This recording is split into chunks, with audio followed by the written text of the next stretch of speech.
Welcome back to Food Service Management. This week we are covering building a better beverage program or just really building a beverage program, right? All right, so in this short lesson, we're going to talk about a couple things. But when you build that program, we learned last week with menu design how important it was to play to people's psychology, use the different pillars, and really design that menu well. And we want to kind of put the same thing into when we build our drink menus. Beverage programs can really add a lot to your restaurant, your establishment, not only to the guest experience, but really to your bottom line. Okay, so most of your cost percentages on your drinks is going to be around 15 to 20%. Which, when there's a profit margin on something like that, it's a pretty good profit margin. It really enhances the guest experience again. And then something about beverages is, you can only really sell one entree to a guest, but you can sell 1 to 3 different cocktails to them, and you can bring up that check average, and you can get a little bit more profit from that guest that comes in and sits in your seat. All right. So the first thing we want to know is, who are we? All right. We want to identify what our brand is. As we talked about with menus, be very consistent with our brands, but our drink menu should reflect that as well. If we're a sports bar, we probably want to have ice cold beer on draft. We want to have all the Bud Light, the Coors Light, the Miller Light, the things like that, different beers. And that should be one of the big focuses, the drinks that go well with watching sports and maybe eating wings or French fries or things like that, right? If we are a steakhouse or a wine bistro, we want to really focus on that wine menu. We want to look at getting different varieties from different regions. You want an Oregon Pinot Noir. You probably want like a Sauvignon Blanc from like South Africa. You want to take a look at all the different regions. You want to have a very diverse wine menu, again, that lines up with your brand.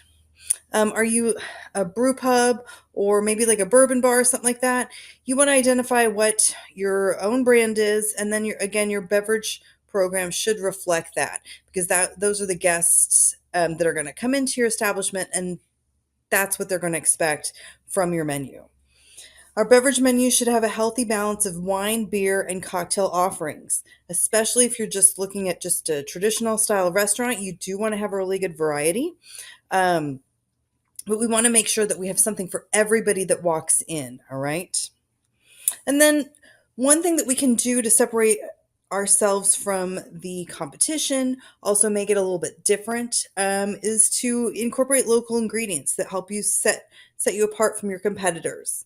So, for example, there is a beverage mix company in Austin, Texas called Liber and Company, and they make some really fantastic drink mixers. So, for example, they have a caramelized fig. So that's something where you could put that on your menu. Maybe you make a caramelized fig old fashioned. You're featuring someone from in town. People that are visiting kind of feel like they're contributing to all the locals. They get to have the flavor of the town. And it just makes something a little bit different than a regular old fashioned. Okay. So a lot of our drinks are going to be very similar. You can make a Cape Cod with vodka and cranberry, or do you make a Cape Cod with Tito's and then maybe like a locally sourced cranberry juice? Okay. So these are the things that are going to allow us to raise that price a little bit and also set ourselves apart from our competition.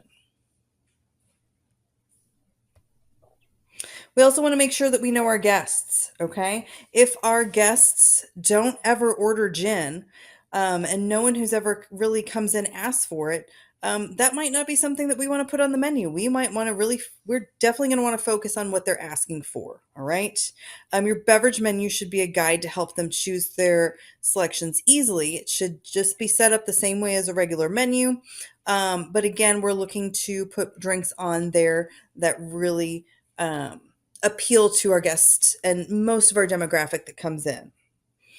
We want to avoid cocktail names or ingredients that are really hard to pronounce or identify. So if we have if we put something on there that's, really hard for the guest to pronounce, they're probably just not even going to order it because they don't want to look stupid when they say it to their waiter. Same thing with our waiters. We want them to be able to pronounce those names. And also when we use ingredients that are so kind of out there, that the guest has never really heard of them, they probably don't know what flavors they are. They don't know what to expect. And they're really just not sure what's going to come to their table when they order something. So they're probably going to look for something that's a little bit more familiar. So making sure that we have things that they can identify, or if it's something that's like kind of unheard of, that we do a good job in explaining what that flavor profile might be. We also want to make sure that we know our bartenders, okay? We can put together some very, very complex flavors and some really fantastic drinks. But we've got to be able to make sure that when we design those recipes, that it's pretty simple for our bartenders. So we have to think about what level of employee that we have, all right? And what kind of how they work in their job. Okay. So if most of the time when we design drinks, or if I was to design a drink, I would make that primary liquor something like, the beer, I'm sorry, the gin, the vodka, the tequila, probably be 1.5 ounces, right? And then maybe if there's a secondary liquor in there, maybe I'm making a margarita and I put some sort of triple sec in there, I'm going to do a 1/2 ounce. Because if I go ahead and I make all these drinks and there's a 1 ounce pour and a 1.5 ounce pour and a 1.75 pour and a 2 ounce pour, it's very, very confusing for that bartender. You don't want your bartender to have to live with the recipe book. It's okay. Like, we want them to refer to the recipe, but we want them to be able to make those drinks when it's super busy and they can't, and they just have to remember a couple things. Also, if we add so many different mixers and bitters and whatnot, they're going to start taking shortcuts and making them a little bit more easy and more manageable for them to knock out. All right. So keeping our cocktail recipe with under 5 ingredients is going to make sure that we're very consistent what we make, that we make them to procedure, and again, we're not taking shortcuts. We also want to streamline our builds, and we want to make sure that we're cross-utilizing secondary ingredients. So if we've got peach schnapps in one drink, we want to make sure it's in another drink. We don't want to put something maybe that's expensive or that takes up room on our liquor inventory, that we only use in one drink. We want to make sure that we're offering that in different cocktails.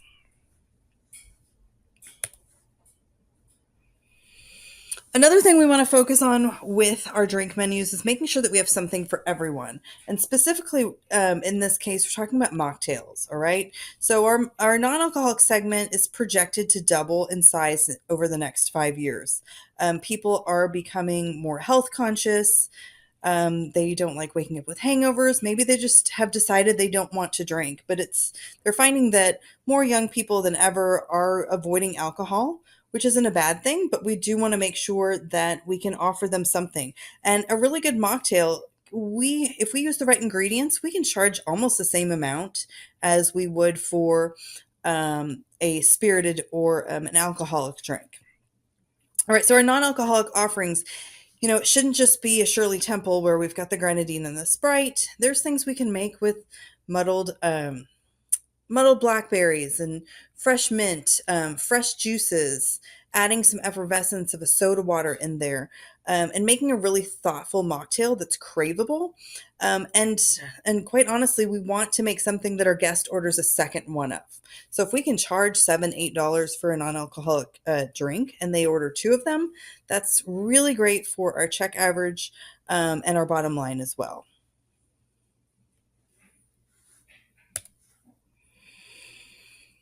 When we make our beverage program, we also have a mandate list. And what our mandate list is, that's basically the consolidated list of everything that we need in order for us to execute these drinks. All right. And so we look at liquor, we've got gin, rum, tequila, vodka, but really being intentional with the brands that we order and what we put on our menu. Okay, so something like Tito's is one of the top selling it's one of the top selling vodkas in the United States. Okay. And it might not be something that you actually add to cocktails if you're looking to move another product, because Tito's is already going to move itself. People come in, they order Tito's and soda, Tito's and tonic, Tito's and cranberry. It's just very, it's replaced Absolute as the vodka of choice. Okay. So there's no reason that you necessarily have to put it in a cocktail, because it's going to move itself. Okay. But we want to think about the vodkas that we want, depending on the style of menu that we're offering, the drinks. We want to make sure we have some bourbons. In your assignment today, you'll see that there is one bar menu where this particular individual has not offered any gin on his list, but he also knows his guests, and he knows that's not something that they order. So he's not going to waste any bar space or any liquor inventory for that. We think about the tequilas we might want if we're selling margaritas. If you did the Kahoot, you see we drink a lot of margaritas, so it's definitely something that you want to put on your menu. But you want to have like an agave, an añejo, which is aged more than a year, maybe a reposado, and definitely a silver tequila in there as well. When we think about different beers, we want to have a good offering of different beers for our guests. A suggestion is to always have a local beer on tap, something you really want to move, something that you want to feature. Again, featuring those local ingredients, the local brewers, and then probably like a Miller, a Coors, Bud Light, something like that. Then we want to have all the mixers that go along with this.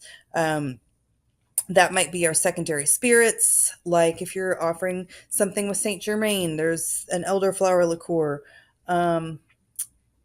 Maybe, your triple sec that you want with your margaritas. Okay. So these are all the things that we need to make sure that we have on our inventory in order to execute these drinks and really get some good par levels for them, and have a good understanding of how much product you're going to move through. What is an LTO? All right. So once we have our mandate list, we know what we want. An LTO is a really great opportunity. It's a limited time offer. It's a great way to test a cocktail, beer, wine with guests, as well as maybe some seasonal offerings that you have without reprinting an entire menu. Okay, so it's a feature, right? So it's a good way to say like, hey, let's see if our espresso martini, let's see if we can push that. All right. Let's see if we make it right. Let's get feedback from the guest. Or maybe, we screwed up and we ordered too much of a spirit, and we really need to make some space on the shelves. So we might discount something and make a special drink just to promote it. Okay. If you have your eye on an emerging flavor or style, but are unsure of the ordering potential, you offer it as a limited time offering for a reliable temperature check. Okay, so this means your servers, your bartenders are all promoting it. The guest has a tendency to try something if they know it might go away. One of the biggest LTOs that we see kind of like in the beverage industry is our pumpkin spice latte. Okay, I mean, they roll this thing out in August. It goes until probably the end of the year. They sell tons of them. It's become a thing, right? The PSL. And so, but you can't get it. You can't go in there in April and get it. But also, I've seen they come out with a pistachio latte in the spring that you can't get in the fall. So it really brings in customers and guests for those limited time offerings and really makes it special. And our LTO ingredients for cocktails will typically venture outside of your mandated items. Okay, so you've got your regular. When you have an LTO, when you have a special like that, you need to consider additions to your liquor inventory and how you're going to manage those. All right, it's a short video this week. That's about all we have. To go ahead and head over to the discussion board, and you have an assignment over there. And I'll see you next week.